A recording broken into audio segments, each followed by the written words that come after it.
दोस्तों, आपको मोटिवेटेड रखने के साथ साथ जरूरी है कि मैं आपके सारे कंफ्यूजन्स भी दूर करता रहूं।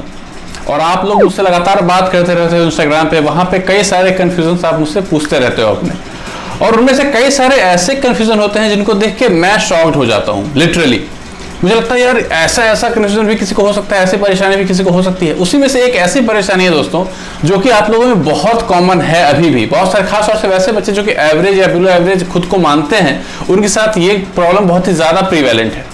प्रॉब्लम ये है कि जब हम मॉक टेस्ट देते हैं, हम लगातार मॉक टेस्ट दे रहे हैं काफी लंबे समय से, लेकिन स्टिल हम लोग एबल नहीं है अपने मार्क्स को बहुत ज्यादा इंप्रूव करने में या ओवरऑल हमारा परफॉर्मेंस है वो इंक्रीज करने में, ना ही हमारा कॉन्फिडेंस लेवल बहुत ज्यादा बढ़ पा रहा है।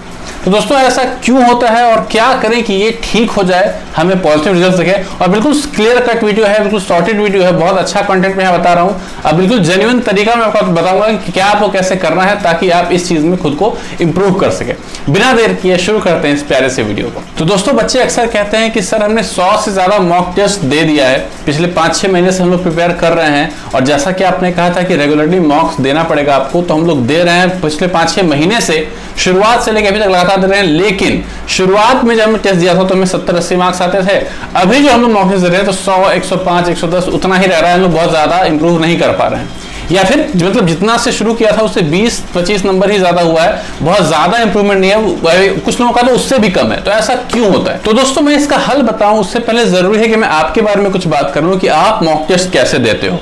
और यहां मैं बात कर रहा हूं एक जनरल रेगुलर स्टूडेंट की, जो कि सिंसियर है अपने पढ़ाई को लेके। वैसे स्टूडेंट्स की मैं बात नहीं कर रहा हूं जो कि बिल्कुल केयरलेस है या फिर उसकी बिल्कुल मतलब नहीं है, उसकी नहीं। जो सिंसियर है उनके साथ ये दिक्कत है। आप लोग मॉक टेस्ट कहीं भी दे सकते हो, फोन पे भी दे देते हो, लैपटॉप पे दे देते हो, बैठ के भी दे देते हो, सो के भी दे देते हो। प्लस जब आप मॉक टेस्ट देते हो तो आपने पूरा मॉक टेस्ट दिया, अगर 1 घंटे का टाइम है आपको मॉक देने में, तो आपने 45 मिनट में ही पेपर कर लिया, 50 मिनट में ही पेपर कर लिया, 52-53 मिनट में ही पेपर कर लिया। आपने देखा कि यार चलो मुझे इतने क्वेश्चन सॉल्व हुए, इतने नहीं हुए, सबमिट कर दिया। सबमिट करने के बाद जब आपके पास एनालिसिस रिपोर्ट आता है तो उसमें आपको ये दिखता है कि आपने 5 क्वेश्चन आपने छोड़े हैं और आपके 10 या 12 क्वेश्चन आपके गलत हुए हैं। अब आपने क्या किया? अब आपने वो 5 क्वेश्चन साथ ही साथ उन जो 10 क्वेश्चन आप गलत हुए उस पर आपने नजर दे दिया। अच्छा यहाँ मैंने गलती की थी, ये क्वेश्चन जो मैंने छोड़ा ये ऐसे बन सकता था, चलो ये नहीं बन पाया, अच्छा ये तो ऐसे भी छूटता। तो आपने देख के आपने वो 15 क्वेश्चन जो आपके हो रहे थे तकरीबन वो आपने सीख लिया। उसके बाद आपने मॉक टेस्ट बंद कर दिया। ये रेगुलर बात बोल रहा हूं मैं आपको। चलिए कट ऑफ से थोड़ा कम मार्क्स आया होगा या ज्यादा मार्क्स आया होगा, कुछ मार्क्स आपके आए, आपने थोड़ा सा रिग्रेट किया, थोड़ा सा फ्रस्ट्रेट हुए, यार मेरे मार्क्स थोड़े कम है, ऐसे हैं वैसे हैं, क्या करूं, इंप्रूव करूं। फिर देख रहे हैं कि सिंपल इंटरेस्ट का चैप्टर है, उसके क्वेश्चन आपसे अच्छे से सॉल्व नहीं हो पा रहे हैं, डीआई के क्वेश्चन आपको सॉल्व नहीं हो पा रहे हैं। तो इस तरह से बातें आप लोग मैपिंग करते हो अपने दिमाग में। आप लोग थोड़ा सा फ्रस्ट्रेट हो जाते हो कि यार मैथ्स मेरा बहुत अच्छा नहीं है, मैथ्स में कंपाउंड से क्वेश्चन, डीआई के क्वेश्चन मुझसे बहुत अच्छे से नहीं हो रहे हैं, जीके में आपका जो हिस्ट्री पोर्शन है वो आपसे नहीं बन पा रहा है, बायोलॉजी के क्वेश्चन आपसे नहीं हो पा रहे हैं, रीजनिंग थोड़ा सा आपका वीक है, थोड़ा टाइम ज्यादा लग जा रहा है, इंग्लिश में वोकैब सेक्शन में दिक्कत। इस तरह से आप एनालाइज करते हो। मैं नहीं कहता कि आप नहीं करते हो, डेफिनेटली करते हो। उसके बाद आप लोग थोड़ा सा फ्रस्ट्रेशन, थोड़ा टेंशन ले लेते हो, यार क्या करें। उसके बाद आप मूव ऑन करते हो, अगला दिन आ जाता है, फिर आप अगला मॉक टेस्ट देते हो। तो दोस्तों जो भी आप कर रहे हो उसमें कुछ गलत नहीं है, लेकिन इसमें काफी सारी ऐसी चीजें जो आप इंप्रूव कर सकते हो उसी तरीके में मैं आपको बताता हूं। दोस्तों मॉक टेस्ट के दौरान जो सबसे अंडररेटेड चीज है वो होती है आपकी रफ शीट। आप लोग कुछ पेजेस लेते हो या शायद कॉपी पे ही करते होगे, रफ कर लिया, क्वेश्चन सॉल्व कर लिया, मॉक टेस्ट खत्म हो गया, उसको फिर आप देखते भी नहीं हो। दोस्तों आज से आप लोग एक काम करना, जब भी आप मॉक टेस्ट दो तो आप 20 से 2 पेज फाड़ लेना, या फिर जिस्ता बोलते हैं, जिस्ता एक डजन होता है पेजेस का, वो आप मार्केट से खरीद के लेना, रफ उस पे करना। आप सोचना कि मुझे 1 या 2 पेज पे ही रफ करना है, और उस पे आप कॉपी से हटा के रफ करना, कॉपी पे रफ नहीं करना, क्योंकि एग्जामिनेशन हॉल में आपको बस 2 पेपर पे ही लिखना होता है, तो आपको लिखने में थोड़ा अनकंफर्टेबल फील आप कर सकते हो। तो वही सिमुलेशन अगर आप यहाँ करोगे तो उसके लिए आप यूज टू हो जाते हो। आपने टेस्ट दे दिया, मॉक टेस्ट सबमिट कर दिया, जो क्वेश्चन आपके गलत हुए हैं वहां पे मेन एनालिसिस शुरू होती है। चलिए 5 क्वेश्चन जो आपने छोड़े थे, आपको नहीं आते थे, आपसे नहीं हो सकते थे, आपने छोड़ दिया, या आपने आपको लगा कि ऐसे में सोचता तो शायद हो जाता, हाँ ये चीज हो सकती है, उस क्वेश्चन को पहले तो आपको नोट कर लेना है।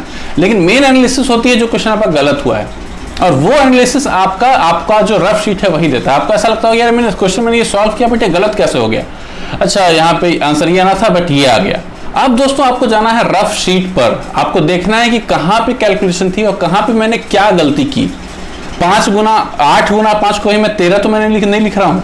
ये सब ऐसा नहीं, ये सब आप लोग सोचते हैं माइनर मिस्टेक्स है, ये तो होती ही है दोस्तों। माइनर मिस्टेक्स है, बट क्यों है? क्योंकि आप इनसिंसियर हो, वहां पे काम नहीं हो, रिलैक्स नहीं हो, आप कंफर्टेबल फील नहीं कर रहे हो, इसलिए कुछ से कुछ लिख रहे हो वहां पे।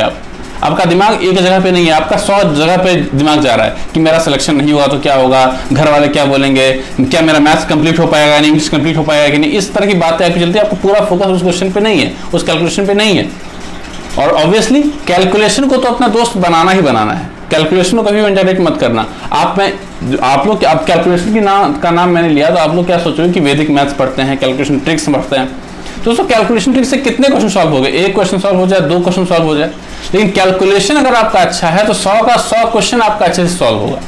इसलिए कैलकुलेशन को अपने दोस्त, आपको अपना सबसे अच्छा दोस्त बनाना है। सबसे अच्छा दोस्त कहने का मतलब उसके साथ टाइम बिताइए, कैलकुलेशन करते रहिए, अपने मन से कुछ भी लेके कैलकुलेशन करते रहिए, ताकि जो ब्लॉकेज है आपके दिमाग में कैलकुलेशन को लेके, कैलकुलेशन को देखते ही आप डर जाते हो, कैलकुलेशन को देख के आप खुश हो जाओ। आपको इस हद तक कैलकुलेशन करनी है, इतनी अच्छी आपको दोस्ती बना लेनी है कैलकुलेशन के साथ। रफ शीट की मैं बात कर रहा था, रफ शीट में आपको करना है, आपको सेक्शन डिवाइड करना है। हालांकि एग्जामिनेशन हॉल में उतना इंपॉर्टेंट नहीं है, लेकिन अभी आपके लिए बहुत इंपॉर्टेंट है। आपको एक देखना है कि एक पेज में मुझे 5 क्वेश्चन से ज्यादा सॉल्व नहीं करने हैं, और पार्ट बाय पार्ट करना है। इस पेज के टॉप मोस्ट पार्ट में ये मतलब आपको दिख जाना चाहिए कि यहाँ मैंने क्वेश्चन सॉल्व किए हैं अलग अलग, और वहां पे कहीं ना कहीं आपको नंबरिंग भी कर देनी है, ताकि जब आपको ये देखो कि कौन क्वेश्चन मेरा गलत हो या एक सिली मिस्टेक से, तो तुरंत आप उस क्वेश्चन को अपने रफ शीट में रेफर कर सको और देखो यहाँ मैंने गलती की थी, इसलिए मेरी ये क्वेश्चन जो है मेरा गलत हो गया।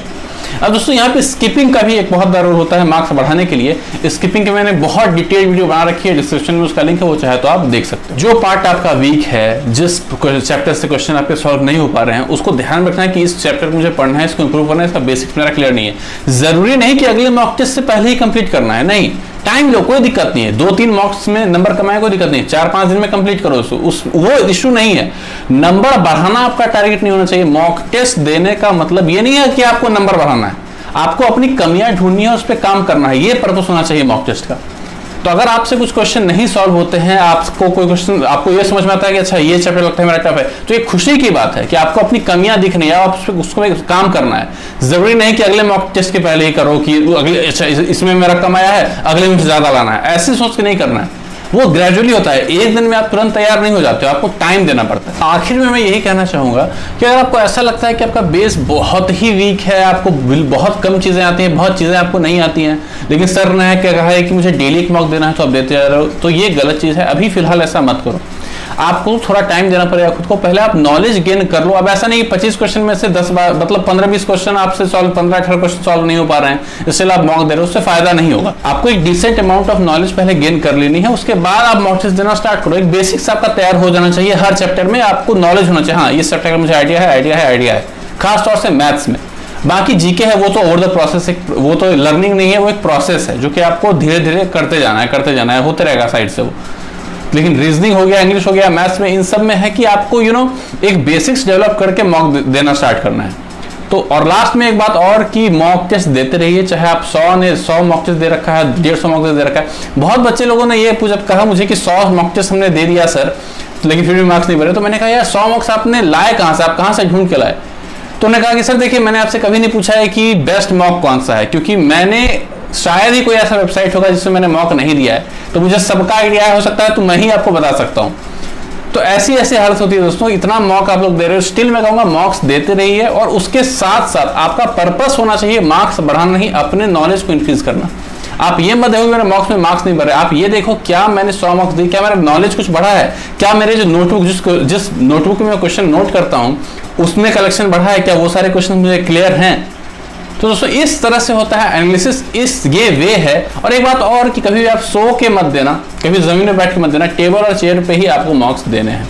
और प्लस एक ऐसा इन्वायरमेंट में देना जहाँ पे नॉइज वगैरह ज्यादा ना आती हो, मतलब जैसा आप एग्जाम देने वाले हो वैसा ही सिमुलेशन होना चाहिए। उम्मीद करता हूँ दोस्तों ये वीडियो आपको पसंद आई होगी। अगर आपको पसंद आई हो तो आपको पता क्या करना है। मिलते हैं अगले वीडियो में, तब तक के लिए बाय बाय।